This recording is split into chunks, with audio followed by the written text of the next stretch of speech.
Vajajanarandana Yamuna Tira Vanachari Yamuna Tira Vanachari Jaya Radha Madhava Kunjavihari Jaya Radha Madhava Kunjavihari Jaya Gopi Jana Vallabha Girivaradhari Jaya Gopi Jana Vallabha Girivaradhari Yashoda Nandana Rajajanarandana Yashoda Nandana Rajajanarandana Yamuna Tira Anachari Yamuna Tira Anachari Jaya Radha Madhava Kunjabihari Jaya Radha Madhava Kunjabihari Jaya Gopishana Vallabha Girivaradhari Jaya Gopishana Vallabha Girivaradhari Yashoda Nandana Rajajanarandana Yashoda Nandana Rajajanarandana Yamuna Tira Vanachari Yamuna Tira Vanachari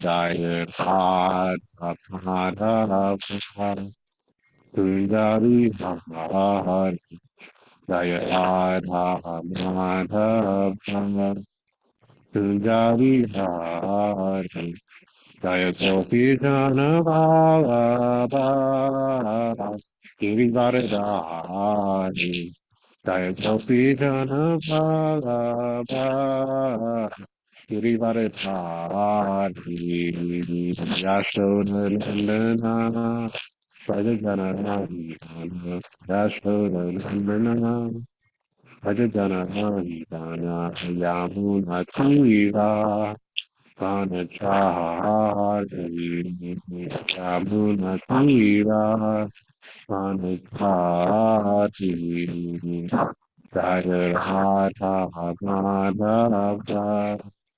Kunjabihari Jaya Radha Madhava Kunjabihari Jaya Gopi Jana Vallabha Girivaradhari Jaya Gopi Jana Vallabha Girivaradhari Yashoda Nandana Rajajanarandana Yashoda Nandana Rajajanarandana Yamuna Tira Vanachari Yamuna Tira Vanachari Hare Krishna Hare Krishna Krishna Krishna Hare Hare Hare Rama Hare Rama Rama Rama Hare Hare Hare Krishna Hare Krishna Krishna Hare Hare Rama Hare Rama Rama Rama Hare Hare Hare Krishna Hare Krishna Krishna Krishna Hare Hare Hare Rama Hare Rama Rama Rama Hare Hare Hare Krishna Hare Krishna Krishna Hare Hare Hare Rama Hare Rama Rama Rama Hare Hare Hare Krishna Krishna Krishna Hare Hare Hare Rama Hare Rama Rama Rama Hare Hare Hare Krishna Hare Krishna Hare Krishna Hare Hare Hare Rama Hare Rama Rama Rama Hare Hare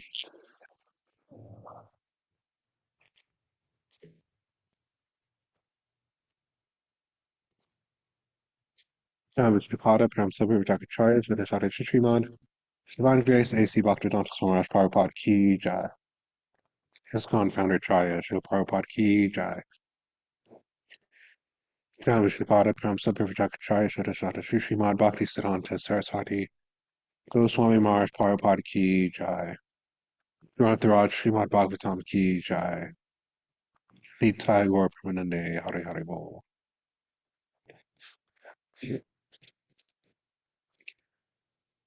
Om Namo Bhagavate Vasudevaya Om Namo Bhagavate Vasudevaya Om Namo Bhagavate Vasudevaya. Reading from Srimad Bhagavatam, Canto 6, Chapter 9, titled Appearance of the Demon Vritasura, text number 23, 24, and 25. So I'll just read the Sanskrit for 23 and 24, and then do the repetition and word for word and all that for 25.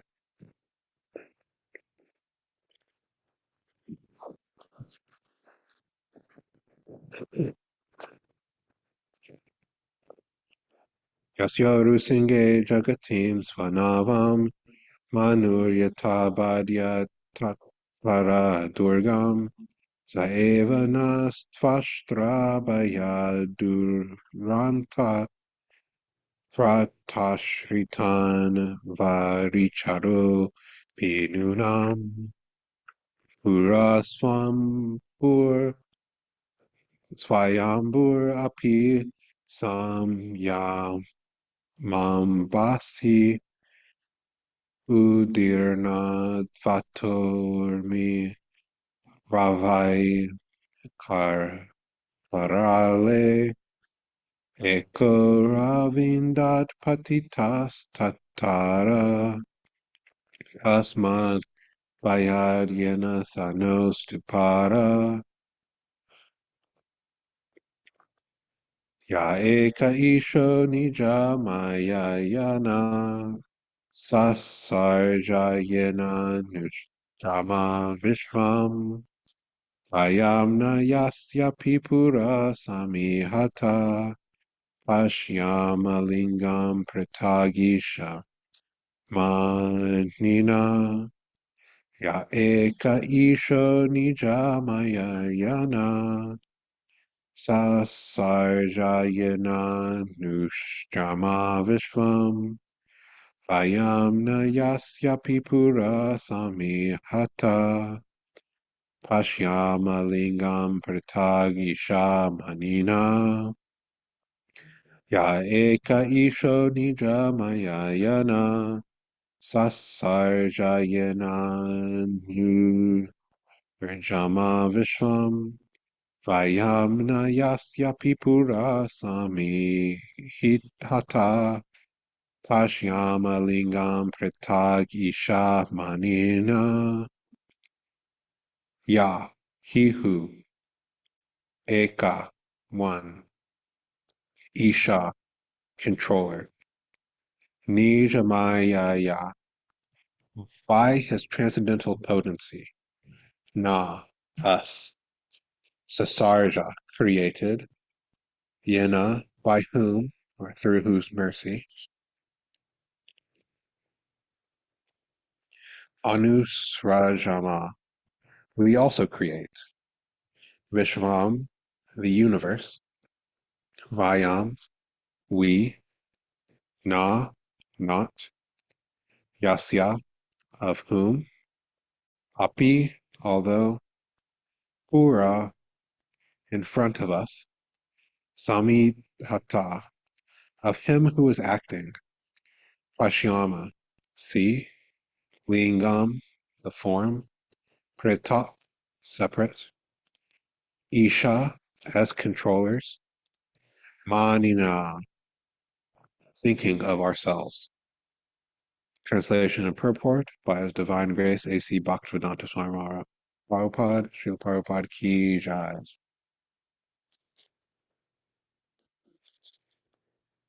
The Manu, named King Satyavrata, formerly saved himself by tying the small boat of the entire world to the horn of the Matsya Avatar, the fish incarnation.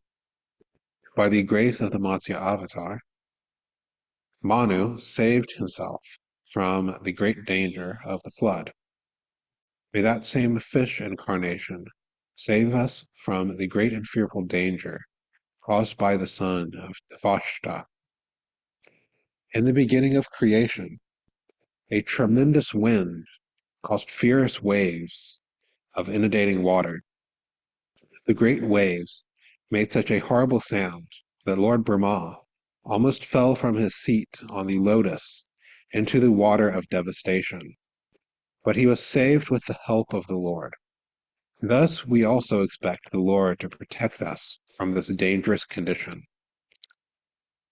The Supreme Personality of Godhead, who created us by his external potency, and by whose mercy we accept the creation of the universe, is always situated before us as the Supersoul. But we cannot see his form. We are unable to see him because all of us think we are separate and independent gods. Purport. Here is an explanation of why the conditioned soul cannot see the Supreme Personality of Godhead face to face. Even though the Lord appears before us as Lord Krishna or Lord Ramachandra and lives in human society as a leader or king, the conditioned soul cannot understand him. Avajananti ma muda manushim tanum ashratam. Rascals, mudhas, deride the Supreme Personality of Godhead, thinking him an ordinary human being. However insignificant we are, we think we are also God, that we can create a universe, or that we can create another God. This is why we cannot see or understand the Supreme Personality of Godhead. In this regard, Srila Madhvacharya says, Lingameva pashyama kadachid abhimanastu evamapi saniva Paraya kaleshu nasti eva tarattamena sopitu. We are all conditioned to various degrees, but we think that we are God. This is why we cannot understand who God is or see him face to face. Om Agina Sarmandasya Kinanjana Shlakaya Chakshmatayana Tasmai Shri Guru Namaha. Jai Shri Krishna Chaitanya Prabhu Nityananda Shri Advaita Gadadhara Shri Vasari Gaura Bhaktivinoda. Hare Krishna, Krishna Krishna, Hare Hare, Hare Rama, Rama Rama, Hare Hare. Hare Krishna, everyone. So we are continuing with the verses spoken by the demigods after they uh, failed to injure or defeat Vratasura. And they are speaking about first the Matsya avatar, who came to save the entire world from the waters of inundation, uh, where King Satyavrata uh, made a boat and tied it to the horn of the Matsya avatar, and saved it from the uh, universal flood.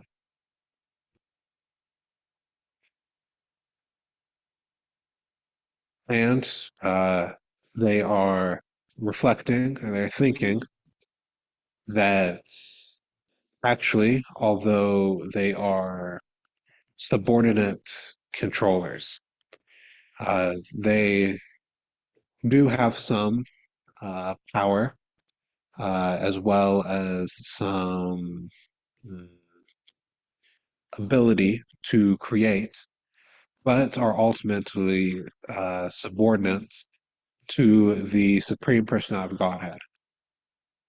The demigods as a whole are, of course, also subordinate to uh, Brahma and Shiva, and they themselves are subordinate to Krishna, ultimately, who is the ultimate supreme controller and is the source uh, of all of reality, both material and the spiritual worlds.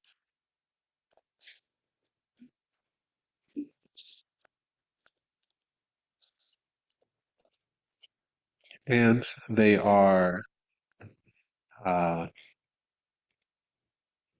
lamenting that they cannot see the form of the Lord. Uh, of course, they do, on occasion, actually do see the form of the Lord, because Krishna comes down in his various incarnations.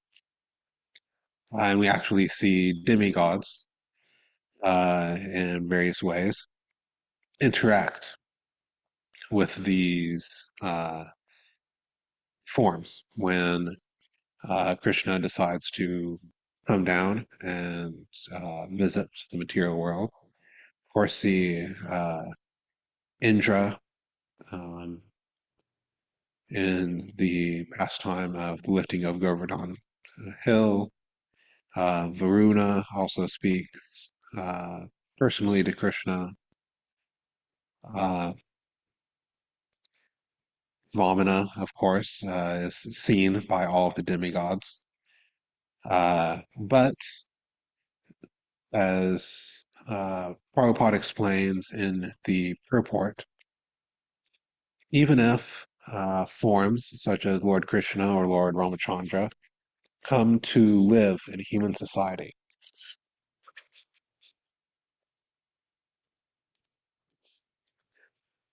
they cannot be understood by the ordinary conditioned living entities,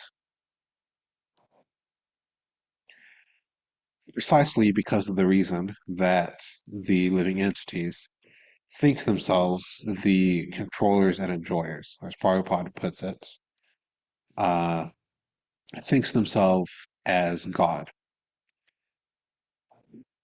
This, like every other fault, is very prevalent in Kali Yuga, uh, where basically the entire philosophy of life, the entire way that people think, is molded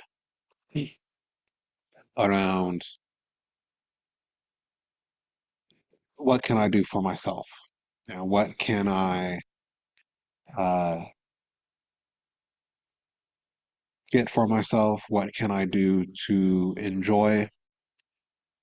What can I do to have mm, me be at the center of everything?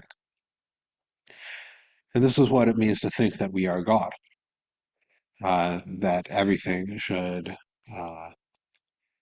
revolve around us.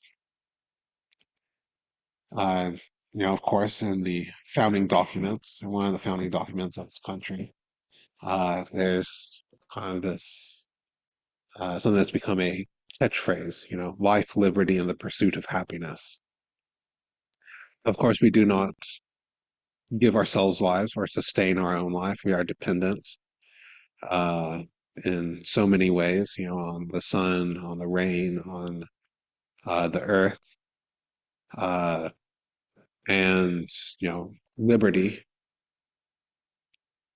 We are so conditioned by the modes of material nature, especially the lower modes.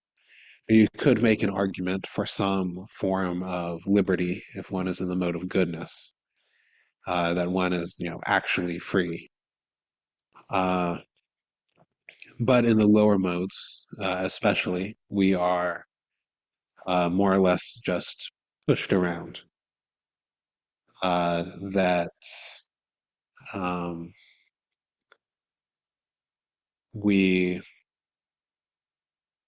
don't have any idea of what is actually good for us and how we should actually use this quite rare human form of life.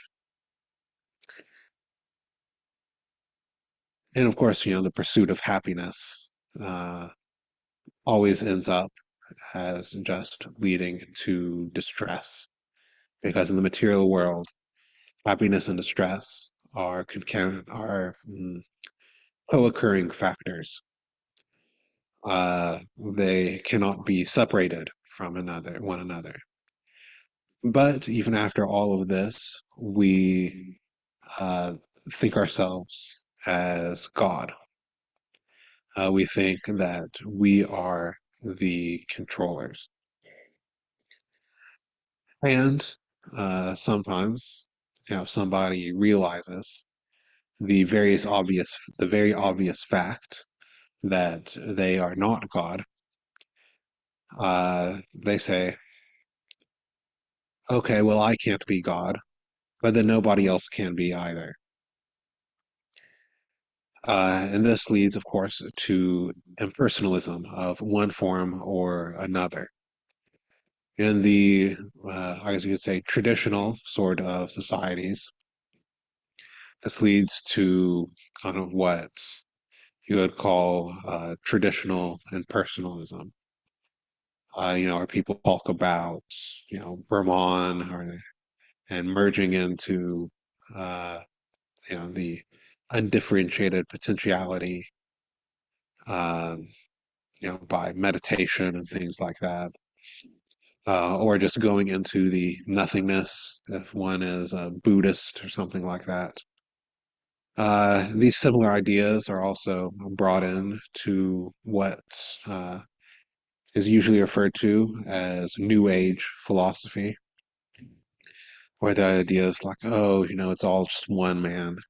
Uh, because having failed to be God, sometimes in very spectacular ways, uh, they, as I was saying, feel that, okay, I, I can't be God, but neither can Krishna. Uh, and, Krishna was just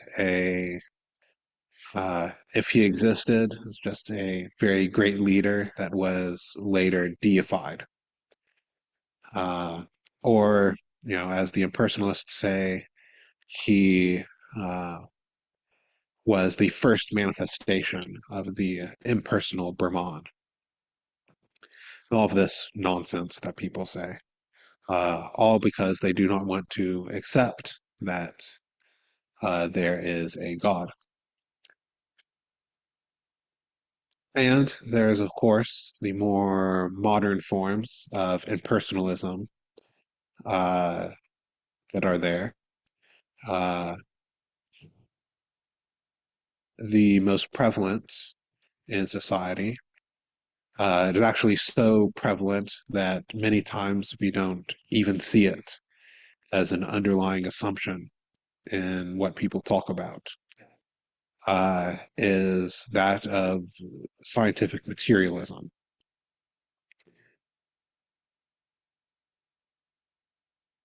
Having spent some time in academia, especially among the sciences, the enjoying propensity and the controlling propensity, I can just say by experience, is very strong among the scientists and the so-called rationalists. Uh, One is, of course, that people that they think that they can figure out everything that there is to know just by relying uh, on what Prabhupada sometimes called their uh, tiny intelligences or tiny brains, that we can understand and comprehend everything from first principles, basically, that we can figure it all out on our own. Of course, in our analysis from Vedic epistemology, we know that a great deal of knowledge relies on being told by the right person. Actually, basically, every system of knowledge that originated or that was prevalent in the Vedic age, or that spiritual knowledge, or even, medicine, so Ayurveda, or music, or astrology, or anything, relied on the principle of parampara. And actually, as I've talked about before, uh, the practically speaking, the modern edifice of scientific materialism actually also relies on parampara of a different sort. Uh, but that isn't really accepted. No, no, no. I can figure out everything. We have science. It's based on, physical evidence and reason logic. You don't have to uh, take anything for granted. And so, well, what about, something coming into existence out of nothing? How does that work? It's like, oh, well, we don't know, but we'll figure it out one day. Oh, and how does this collection of particles, electrons and protons, forming into neurons and synapses, make a personal experience? How can I actually experience things? Oh, well, we don't know, but we'll figure it out one day, and we have these computers that can take a bunch of information and make a new essay out of it if you ask it a question. And that's close enough, right? Uh, so, the materialists think that they have uh,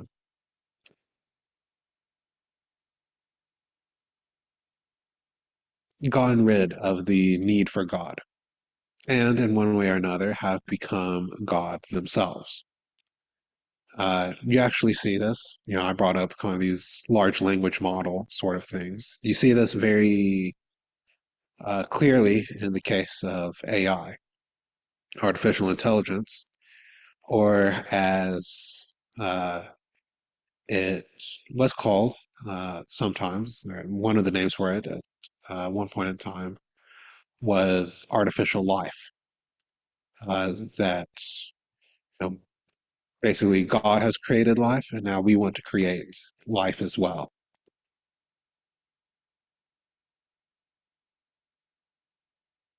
And when you challenge people on this, uh, when you point out the various arguments for the existence of a personal divine being, which are, of course, numerous.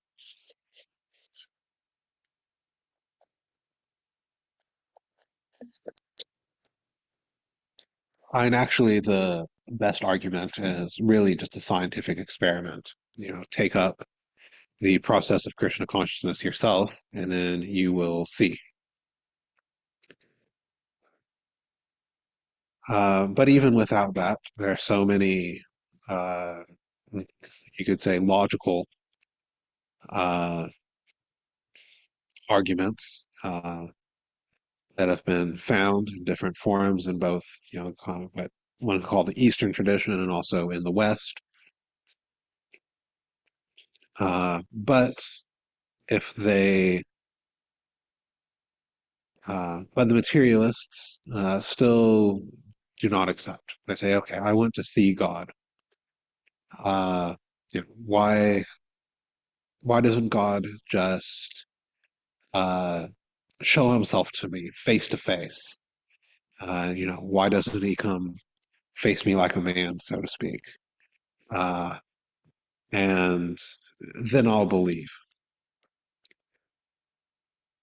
The first question to ask such a materialist is, of course, how would they even recognize God if he came to them?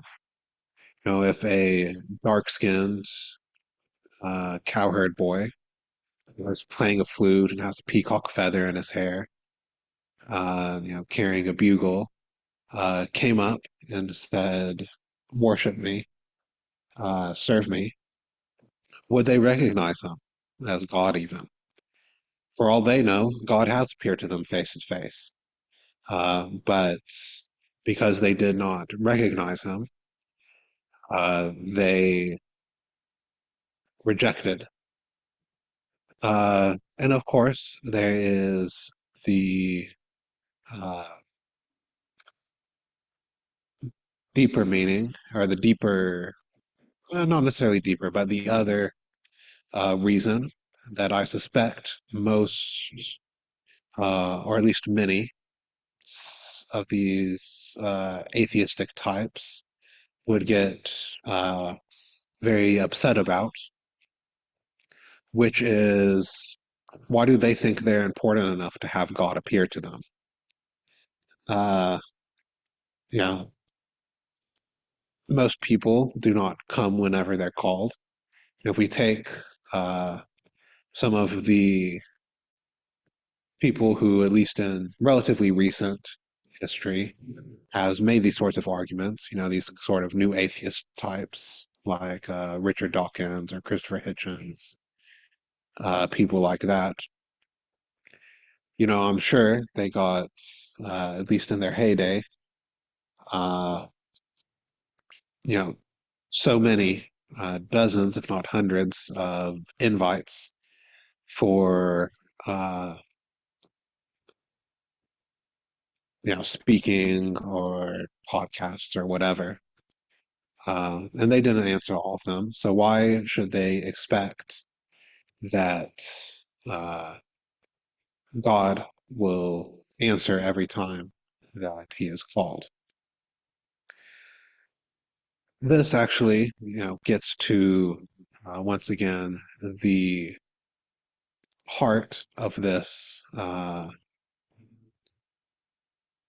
of what we call it, worldview or psychology or uh, way of looking at things, which is ultimately pride. That I want to be the controller. I want to be the most important person, which does not leave room for God. Krishna responds to our sincerity and our attitude of service. Various material accolades that we accumulate in order to bolster our sense of self, bolster our own view of ourselves, are, as it is described, decorations on a dead body. In various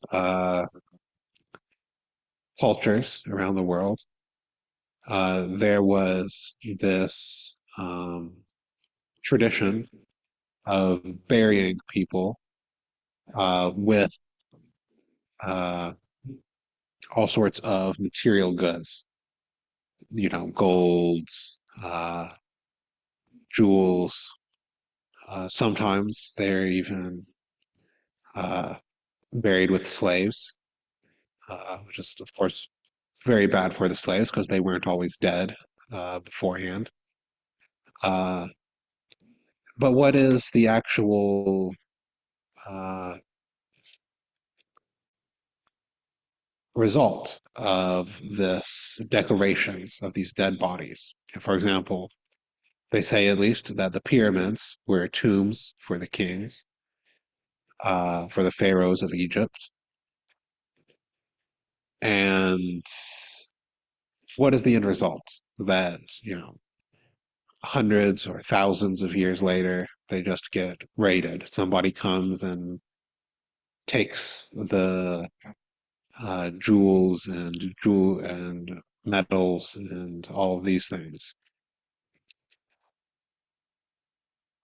because the person is gone. He's gone on to his next life, or he is very attached to his body, uh, as he might have been if uh, the culture or the situation was such that they're preserving it in such a manner. He might have stuck around as a ghost or something.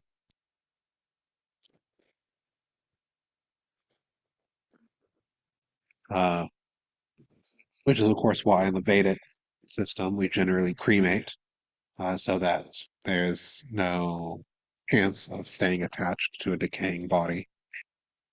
Uh, but uh, all of this material advancement is just decorations on a dead body.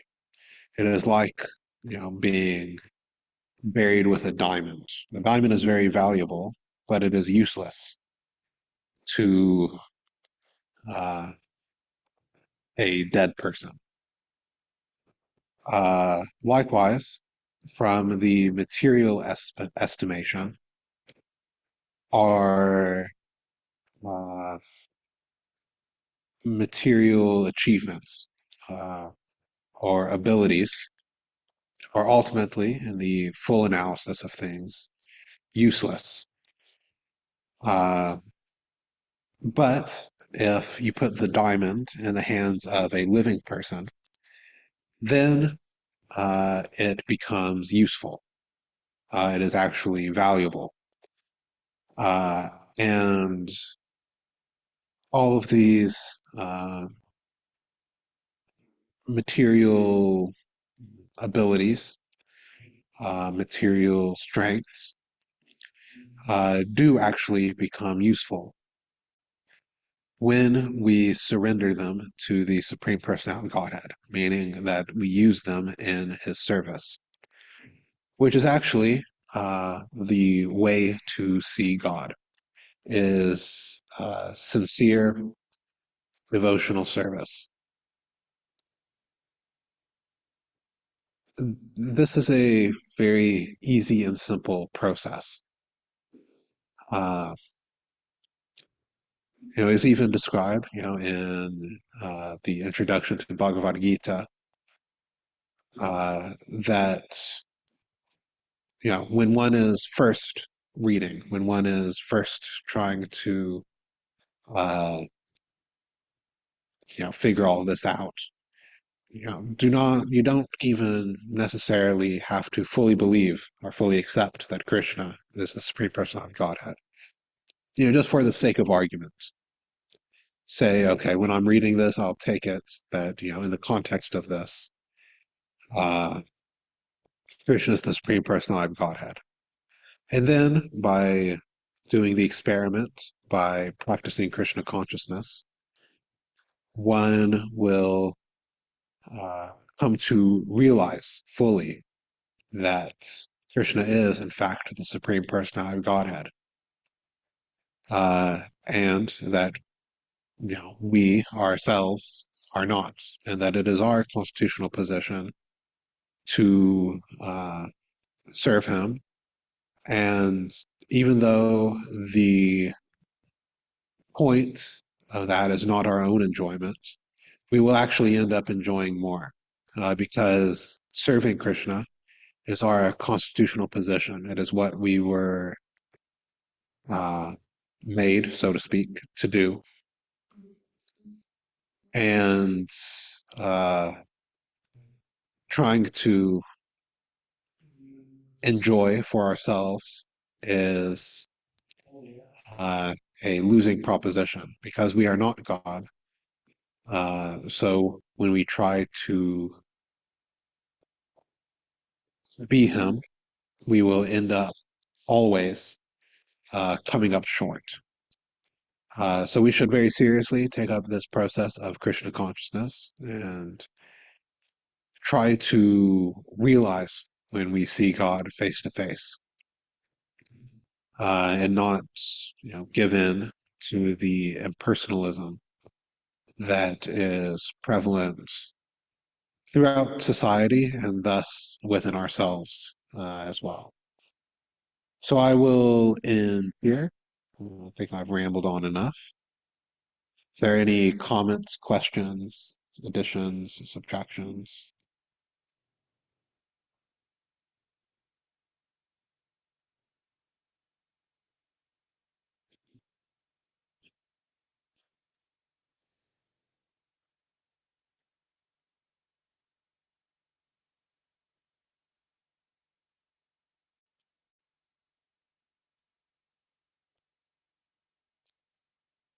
Anybody? Hare Krishna, Prabhu. Hare Krishna, Tarka. Thank you for your very nice class. Thank you. I'm appreciating your comment about the fact that we are, um, excuse me, I've got a cold. we are constitutionally servants. It's the statement and the understanding is actually really profound. The implications are vast. It's a lot to consider, but it means that everything that we do in forgetfulness of Krishna is useless, as you pointed out, and that we really would do very, very well to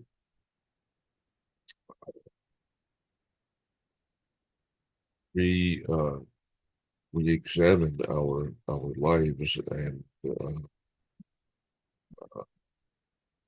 remold our lives into one of devotional service. Sometimes the process is a struggle for us, but to meditate on this ultimate reality that our intrinsic nature, inseparable from us, at our absolute essence, we are always eternally servants of Krishna. To contemplate this fact is immensely helpful in the process of trying to form our consciousness. It's important to remind ourselves of this daily. So Srila Prabhupada prescribed study of the Shastra. These actually would be prescribed just 3 times a day. Srimad Bhagavatam class in the morning independent study of at least an hour or two, and then Bhagavad Gita class in the evening. We used to actually Bhagavad Gita class. There was also a 15-minute reading of the Nagari devotion, and then for hot milk we would have a reading of Krishna book.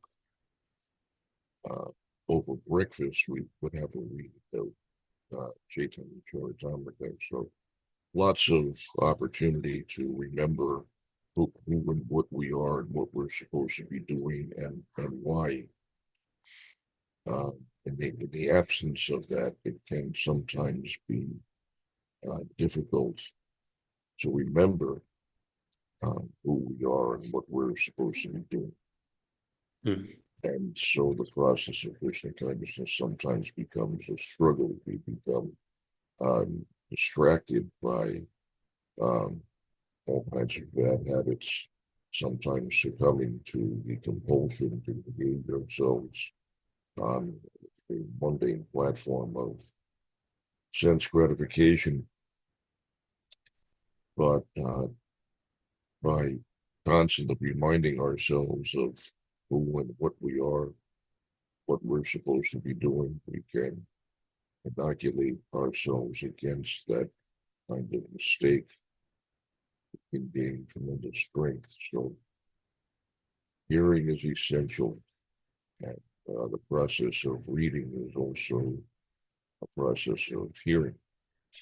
So by one means or another,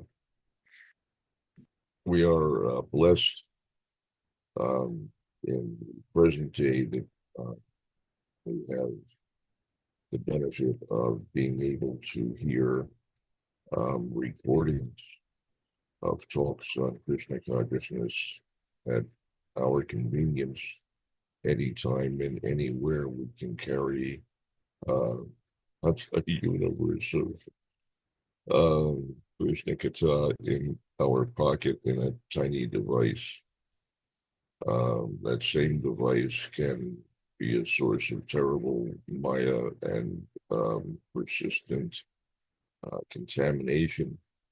It can actually infect our consciousness in such a way that we are doomed to numerous lifetimes of suffering. But that same device, if we utilize it with a little intelligence, restricting our use to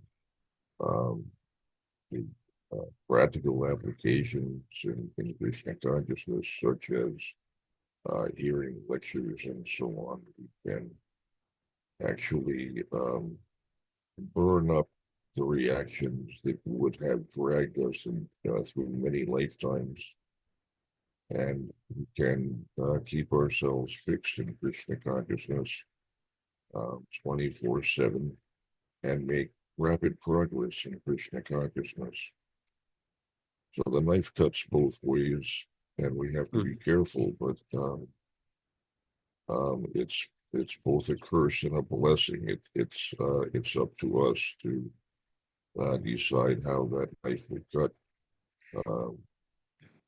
But it can be a wonderful blessing. Anyway, just some of my thoughts. I want to thank you again for your class. It's always wonderful to hear from you and to I thrive on these Srimad Bhagavatam classes every day. It keeps me fixed in Krishna consciousness. It's very purifying and uplifting stories. I find captivating. Gives me lots to think about throughout the day and day after day. It's a wonderful process. After years of hearing Srimad Bhagavatam, I can see practically, at least to some extent, I can see the long-term results of hearing Srimad Bhagavatam day after day, that there is a cumulative effect that sets in, and it may be imperceptible in early stages of hearing Srimad Bhagavatam, but after some time you begin to realize how your life is being transformed. Gradually, you develop uh, a transcendental type of vision. You see everything through the eyes of what you have heard from Shastra. It's called Shastra Chakshush, and it's a wonderful thing. It means that um, your entire environment, your internally and externally, everything on every level becomes transformed. Everything becomes transformed into Krishna or some aspect of Krishna. And so the consciousness of Krishna becomes uh, deeper and thicker and more substantial with the passage of time. It's a wonderful experience. Anyway, thank you again, Hare Krishna. Hare Krishna, thank you for your comments, Prabhu. Especially the comments about the uh, long-term effects of attending Srimad Bhagavatam class, and also the double-edged sword of having access to all the information in the world in our pockets. Is there anybody else who has any comments or questions?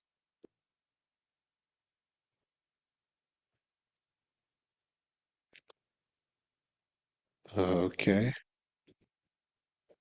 If not, then we can end here. Srimad Bhagavatam ki